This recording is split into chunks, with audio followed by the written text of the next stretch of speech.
cet ITMO, génétique, génomique et bioinformatique, associe d'abord des disciplines fondamentales. Une discipline fondamentale, la génétique, qui est impliquée dans tous les domaines du vivant.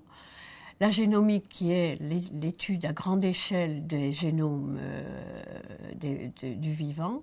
Et la bioinformatique, qui est une discipline absolument nécessaire à partir du moment où on fait des analyses à haut niveau des génomes. Alors, l'ITMO étudie, en tout cas, coordonne les études sur tous les êtres vivants, depuis les virus, les micro-organismes, les plantes, les eucaryotes inférieurs et supérieurs et jusqu'à l'homme. Tous ces développements sont nécessaires pour comprendre bien comment les organismes ont évolué, pour avoir plus de connaissances sur le vivant, pour être utile en biotechnologie et pour être utile à la santé humaine. L'Institut dispose de moyens essentiellement mis par l'INSERM et le CNRS qui reçoivent quand même un soutien pour l'Alliance du ministère.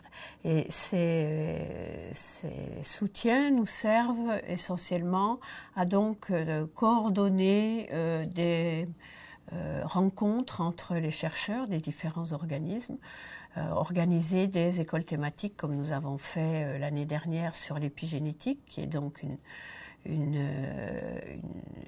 thématique qui étudie la manière dont les gènes sont exprimés et qui est en pleine expansion pour le moment. Donc c'est pour ça qu'on a fait se rencontrer toutes les communautés. Nous organisons aussi, nous contribuons à l'organisation de congrès pour rassembler les communautés, que ce soit même des congrès internationaux. Il y a des grands enjeux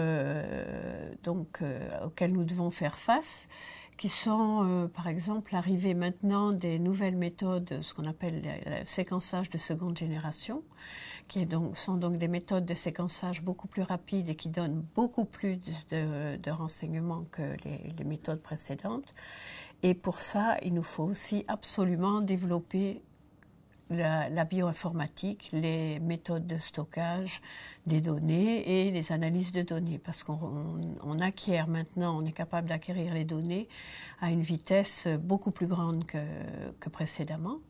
Et c'est un enjeu essentiel pour pouvoir rester dans la compétition, puisqu'on fait de plus en plus d'études à grande échelle, donc on est submergé par les données qu'on acquiert, et il faut absolument pouvoir les dépouiller, les comprendre et les stocker.